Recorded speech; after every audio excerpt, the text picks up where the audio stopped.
ഇന്ന് നമ്മൾ കൂന്തൽ റോസ്റ്റാണ് തയ്യാറാക്കാൻ പോകുന്നത്. വളരെ ഈസി ആയിട്ട് തയ്യാറാക്കാൻ പറ്റുന്ന ഒരു റെസിപ്പിയാണിത്. അതിനായി നമുക്ക് ആദ്യം തന്നെ പാൻ ചൂടാകുമ്പോൾ അതിലേക്ക് ആവശ്യത്തിന് വെളിച്ചെണ്ണ ഒഴിക്കാം. അതിനുശേഷം വെളിച്ചെണ്ണ ഒന്ന് നന്നായി ചൂടായി വരണം. എന്നിട്ട് നമുക്ക് അതിലേക്കൊരു 4 മീഡിയം സൈസ്ഡ് സവാള നീളത്തിലരിഞ്ഞത്, കനം കുറച്ചരിഞ്ഞത് അതിലേക്ക് ഇട്ടിട്ട് നന്നായി വഴറ്റിയെടുക്കാം.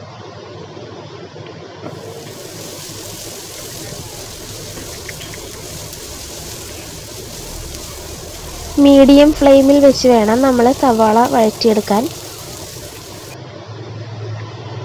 ഇനി നമുക്കിതിലേക്ക് ആവശ്യത്തിന് കറിവേപ്പില കൂടി ചേർത്ത് നന്നായി വഴറ്റാം.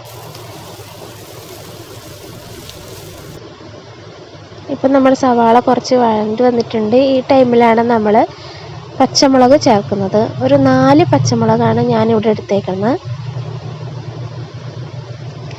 പച്ചമുളക് കൂടി ചേർത്തിട്ട് നമുക്കൊരു 5 മിനിറ്റ് കൂടി വഴറ്റാം. എന്നിട്ട് ഇതിലേക്ക് നമുക്ക് ഇഞ്ചി വെളുത്തുള്ളി ക്രഷ് ചെയ്തത് ചേർക്കാം. ഒരുപാട് പേസ്റ്റ് ആക്കൊന്നും വേണ്ട, ചെറുതായി ഒന്ന് ചതച്ചെടുത്തതാണ്. ഒരു 2 ടേബിൾ സ്പൂൺ ഇഞ്ചി വെളുത്തുള്ളി ചതച്ചത് അതുകൂടി ചേർത്തിട്ട് നന്നായി വഴറ്റിയെടുക്കാം. ഇതാ ഇപ്പോൾ നമ്മുടെ സവാളയൊക്കെ നന്നായി വഴണ്ടി വന്നിട്ടുണ്ട്. ഇനി നമുക്ക് ഇതിലേക്ക് വേണ്ട പൊടികളൊക്കെ ചേർക്കാം. ഞാനിവിടെ 1.5 ടേബിൾ സ്പൂൺ മുളക് പൊടിയാണ് ചേർത്തേക്കുന്നത്. ഇനി നമുക്കിതിലേക്കൊരു 2 വലിയ ടേബിൾ സ്പൂൺ മല്ലിപ്പൊടി ചേർക്കണം.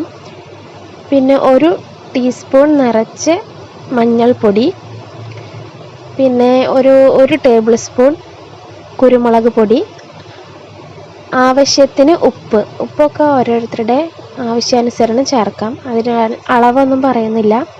ഇനി നമുക്കിതിലേക്ക് ഒരു വലിയ table spoon garam masala powder കൂടി ചേർത്ത് ഇത് നന്നായി മൂപ്പിച്ചെടുക്കണം.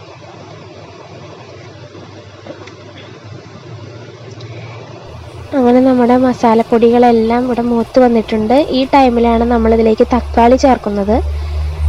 ഞാനിവിടെ ഒരു മീഡിയം സൈസ്ഡ് 3 തക്കാളി ചെറുതാക്കി കട്ട് ചെയ്തിട്ടാണ് ചേർത്തേക്കുന്നത്. തക്കാളി കൂടി ചേർത്തിട്ട് ഒരു 2 മിനിറ്റ് ഒന്ന് വഴറ്റിയതിന് ശേഷം നമുക്കിത് അടച്ച് വെച്ചിട്ട് ചെറു തീയിൽ തക്കാളി ഒന്ന് വേവിച്ചെടുക്കാം. ഒരു 2 മിനിറ്റ് ഒന്ന് അടച്ച് വെച്ച് ചെറു തീയിലൊന്ന് വേവിച്ചെടുക്കുക.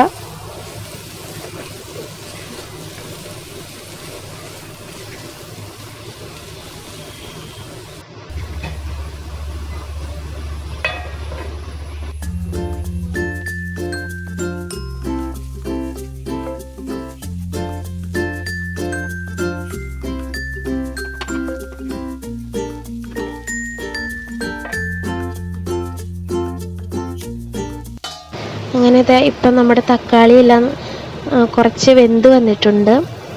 അടി പിടിക്കാതെ നോക്കണം, ഇടയ്ക്കിടയ്ക്ക് നമ്മൾ ഇളക്കിയിട്ട് കൊടുക്കണം. ഇനി നമുക്ക് ഈ ടൈമിലാണ് സ്ക്വിഡ് ചേർക്കുന്നത്. കൂന്തൽ നന്നായി വൃത്തിയാക്കി വെച്ചിരിക്കുന്നതാണ്. അതുകൂടി ഇതിലേക്ക് ചേർത്തിട്ട് വളരെ സ്ലോവിൽ ഇത് മിക്സ് ചെയ്തെടുക്കണം.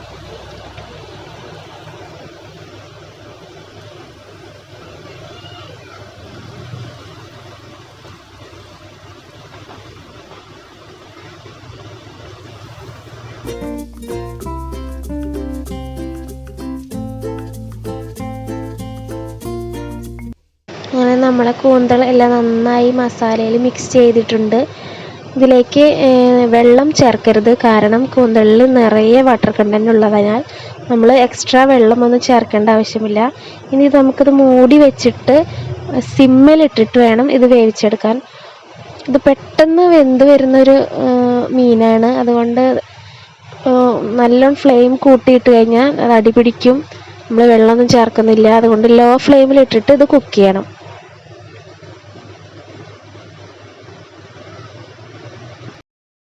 അങ്ങനെ നമ്മളുടെ കൂന്തൽ റോസ്റ്റ് ഇവിടെ തയ്യാറായിരിക്കുകയാണ്.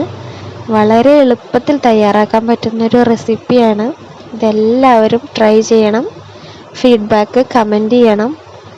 വീഡിയോ ഇഷ്ടമായെങ്കിൽ ലൈക്ക് ചെയ്യണം, ഷെയർ ചെയ്യണം, സബ്സ്ക്രൈബ് ചെയ്യണം. Okay, thank you.